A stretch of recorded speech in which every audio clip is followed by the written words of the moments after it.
নিশ্চিতভাৱে এইটো আমাৰ কাৰণে এটা ভাল খবৰ। BTAD জোনেল কমিটিৰ কাৰণেও ভাল খবৰ। সদৌ অসম বাঙালী যুৱ ছাত্ৰ ফেডাৰেশ্যনৰ কেন্দ্ৰীয় সমিতি তথা সংগঠনৰ সমূহ বিষয়ববীয়া কৰ্মীসকলৰ কাৰণে ভাল খবৰ এইকাৰণেই যে শিৱম এটা ভাল ডাইনেমিক ল'ৰা হয়।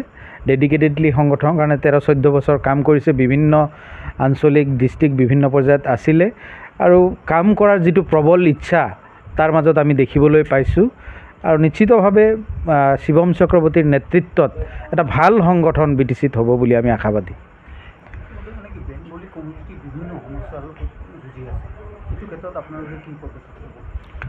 চাওক, এইটো আমাৰ ক'বলৈ গ'লে বেংগলীসকলৰ সমস্যাক ওলাই পাচিয়ে নধৰা।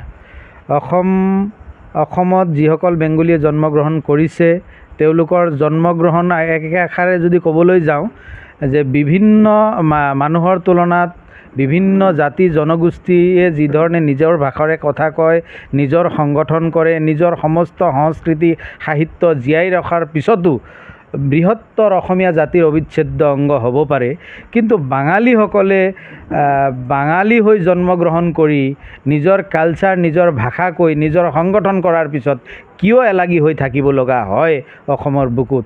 আটাইতকৈ ডাঙৰ প্ৰশ্ন কিন্তু অসমৰ বুকুত এইটোৱে যে বৃহত্তৰ অসমীয়া জাতিৰ অবিচ্ছেদ্য অংগ বাঙালীসকল হোৱাত আপত্তি কিয় হয় বিভিন্ন মানুহৰ?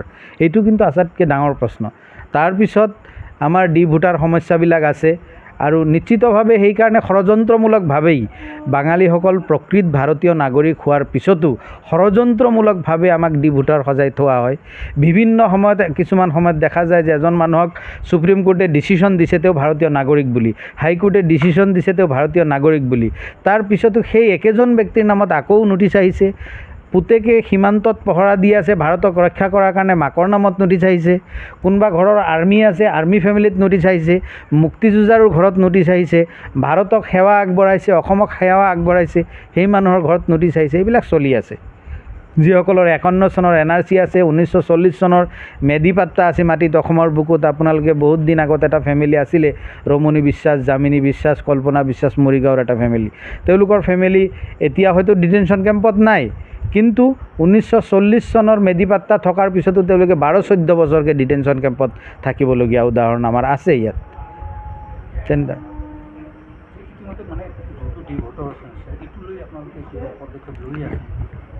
ভোটাৰ লৈ আমি বিভিন্ন ধৰণৰ মেমোৰেণ্ডাম যিমান দিলোঁ সেইবাৰ ট্ৰাকো হৈ যাব। বিভিন্ন চৰকাৰ আহিছে ইয়াত, কংগ্ৰেছ চৰকাৰ, AGP চৰকাৰ, BJP চৰকাৰ, চব আমাৰ চোৱা হৈ গৈছে, চবকে মেমোৰেণ্ডাম দিয়া হৈছে। বিভিন্ন হাজাৰ হাজাৰ ধৰ্ণা প্ৰতিবাদ হৈছে, গুৱাহাটীত হৈছে, অসমৰ বিভিন্ন ঠাইত চুকে কোণে হৈছে, BTCত হৈছে, দিল্লীত বহুতবাৰ হৈছে। বিভিন্ন প্ৰধানমন্ত্ৰীক আমি লগ কৰিছোঁ, মুখ্যমন্ত্ৰীক লগ কৰিছোঁ, কেন্দ্ৰীয় নেতৃত্ব, বিভিন্ন এডমিনিষ্ট্ৰেটিভ অফিচিয়েলছ, কিন্তু বাস্তৱ ক্ষেত্ৰত কোনো কামত অহা নাই ভোটাৰ সমস্যাটো।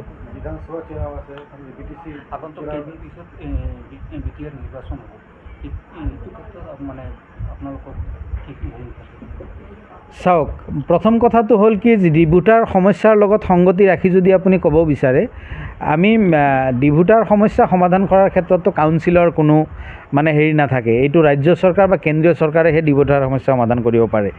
তো গতিকে তাৰ পিছতো আমি কিছুমান কথা ক'ব লাগিব এইকাৰণেই যে বাস্তৱ ক্ষেত্ৰত আমি যিখিনি উন্নয়ন এই 5টা বছৰত আমি পাম বুলি প্ৰবল হেঁপাহেৰে বাট চাই আছিলোঁ, যে কমিউনিটি হেপিনেছৰ নামত BTR গভৰ্ণমেণ্টে আপোনালোকে জানে কমিউনিটি হেপিনেছৰ বিভিন্ন প্ৰগ্ৰেম লৈছে। কমিউনিটি হেপিনেছৰ নামত BTCত বসবাস কৰা হিন্দু বেংগলী কমিউনিটিয়ে যিখিনি হেপিনেছ পাব লাগিছিলে সেইটোত কিন্তু আমি নাই পোৱা বুলি, একদম 10% পোৱা নাই বুলি আমি ভাবোঁ। কাৰণ এই ক্ষেত্ৰত এই চৰকাৰখনে কৰিবলগীয়া বহুত আছিলে, প্ৰথম কথা। আৰু দ্বিতীয় কথা, যিবিলাক প্ৰতিশ্ৰুতিৰ বন্যা প্ৰতিশ্ৰুতি আমাৰ আগত দেখুওৱা হৈছিলে, বাস্তৱ ক্ষেত্ৰত কিন্তু সেইবিলাক কৰা নহ'ল। আমাৰ কমিউনিটিৰ ক্ষেত্ৰত কেন্দ্ৰীয় চৰকাৰৰ লগত, ৰাজ্য চৰকাৰৰ লগত আলোচনা মৰ্মে যিবিলাক সমস্যা সমাধানৰ টেবুললৈ লৈ যোৱাৰ কথা আছিলে টেকনিকেলি, সেই কামবিলাকো কিন্তু কৰা আমি দেখা নাপালোঁ। এইটো এটা দুৰ্ভাগ্যৰ কথা, এইটো এটা পৰিতাপৰ কথা। নিশ্চিতভাৱে এতিয়া চৰকাৰখনে যদি আকৌ নতুনকৈ আহিব লগাৰ কাৰণে সপোন দেখিছে, কিন্তু বাৰে বাৰেতো প্ৰতিশ্ৰুতি দিলে নহ'ব। নিশ্চিতভাৱে এনেকুৱা ধৰণৰ কিছুমান কাম আৰু এক মাহতনো দেখাব কি, ইমান দিনে যদি দেখাব পৰা নাই, নিশ্চিতভাৱে তেনেকুৱা ধৰণৰ পদক্ষেপটো গ্ৰহণ কৰি যে কাগজে কলমে অকল কমিউনিটি হেপিনেছ নহয়, বাস্তৱ ক্ষেত্ৰত যাতে কমিউনিটি হেপিনেছটো হয়, এই ক্ষেত্ৰত যাতে গুৰুত্ব দিয়ে, সেইকাৰণে আহ্বান জনাম। আপুনি এইটো অফিচাৰ বৰ্তমান কাউন্সিল চৰকাৰ মানে উন্নতিৰ ক্ষেত্ৰত মানে ডেভেলপমেণ্টৰ ক্ষেত্ৰত বিফল হৈছে নিশ্চিতভাৱে কিছু কাম কৰিছে, সম্পূৰ্ণভাৱে বিফল হোৱা বুলি ক'বলৈ নিবিচাৰোঁ, কিন্তু যিমানখিনি কেছেট বাজিছে, যিমানখিনি বিজ্ঞাপন হৈছে, যিমানখিনি আলোচনা হৈছে, যিমানখিনি প্ৰচাৰ হৈছে, তাৰ তুলনাত উন্নয়ন বহুত কম হৈছে যিখিনি হ'ব লাগিছিল।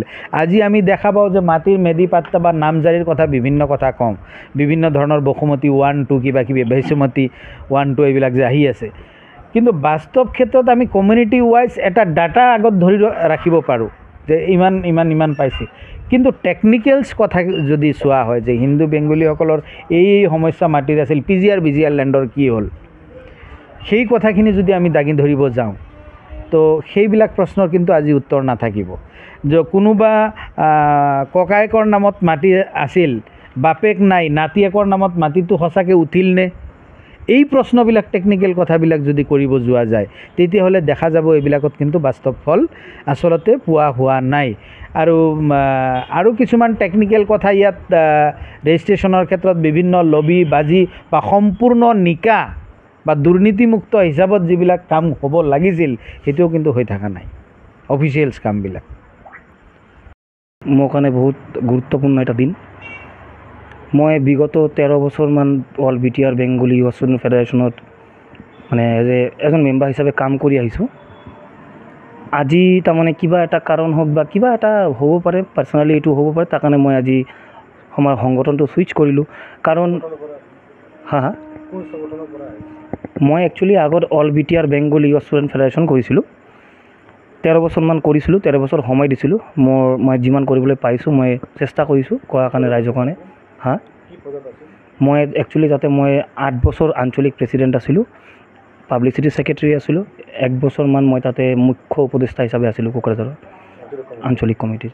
এই ৰিচেণ্টলি আমাৰ মিটিং এটা হৈছিলে, তাত মানে জিলা কমিটিৰ মই প্ৰচাৰ সম্পাদক হিচাপে মই নিযুক্তি তাতে পাইছিলোঁ।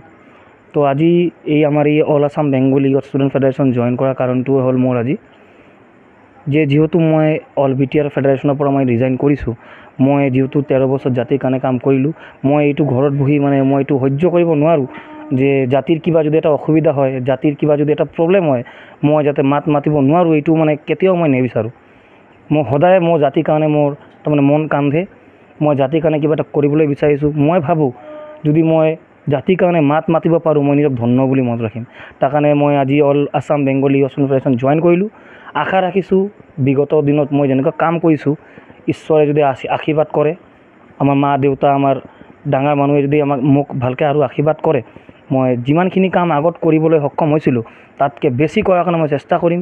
জাতিৰ কাৰণে মই সময় দিয়াৰ চেষ্টা কৰিম, আৰু মই যাতে কিবা এটা ডাঙৰেই হওক কাম এটা কৰিব পাৰোঁ জাতিৰ কাৰণে, যাতে নাম এটা কৰিব পাৰোঁ আমাৰ এই সংগঠনৰ all Assam Bengali youth student ফেডাৰেশ্যনৰ, তাৰ কাৰণে সদায় মোৰ চেষ্টা থাকিব। আৰু মই ধন্যবাদ জ্ঞাপন কৰিবলৈ বিচাৰিছোঁ আমাৰ all Assam Bengali youth student federation কেন্দ্ৰীয় কমিটিৰ আমাৰ সভাপতি সন্মানীয় মহানন্দ দত্ত চৰকাৰ ডাঙৰীয়া আৰু BTR জোনাল কমিটিৰ সন্মানীয় সভাপতি ৰাজীৱ চৰকাৰ ডাঙৰীয়া।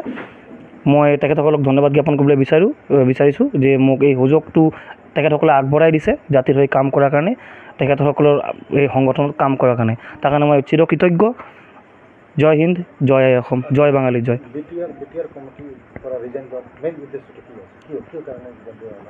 একচুৱেলি BTR কমিটিৰ পৰা মানে ৰিজাইন দেওয়াৰ উদ্দেশ্য বহুতকেইটা আছে। একচুৱেলি মই তাৰমানে আগত যোনটো সংগঠনত কাম কৰিছোঁ, সেইটো সংগঠনৰ বিষয়ত মই সমালোচনা কৰিব বিচৰা নাই, যিহেতু আমাৰ একে সংগঠন, ভাতৃত্ব সংগঠন। আমাৰ অসমত যিবিলাক বেংগলী সংগঠন আছে, আমি বেংগলী কমিউনিটিৰ সংগঠন। তো এটা সংগঠন যদি জইন কৰিছোঁ, বিগত যোনটো সংগঠনত কাম কৰি আহিছোঁ, তাত কাৰণে তাৰমানে সমালোচনা কৰা তাৰমানে মোৰ ইচ্ছাও নাই। আছিলে কিবা কিবি, তাতে সংগঠনটো বেয়া নহয়। মই ভাবোঁ সংগঠন কেতিয়াও বেয়া নহয়, সংগঠনটো বেয়া কৰে একমাত্ৰ সংগঠনৰ মানুহে। মই আপোনাক সঁচা কথাই ক'লোঁ, এইটো সংগঠনৰ মানুহ কাৰণে মই আজি এই আগৰ সংগঠনটো ত্যাগ কৰিবলৈ বাধ্য হৈছোঁ। এইটোৱে কথা, সংগঠনৰ কোনো প্ৰব্লেম নাই, মানুহত প্ৰব্লেম। মই বিচাৰিছিলোঁ যাতে মই নিষ্ঠাৰে কাম কৰিব পাৰোঁ, but unfortunately I was failed. That is why I have decided to quit that organization মই তাৰ কাৰণে কুইট কৰিছোঁ। সেইটো লৈ আৰু তাৰমানে মই একো বাইট দিবলৈ নিবিচাৰোঁ। আৰু আমি সকলোৱে ভাতৃত্ববোধ বজাই ৰাখিব লাগিব। আমাৰ জাতিৰ অস্তিত্ব ৰখাৰ কাৰণে আমাৰ কাম কৰিব লাগিব।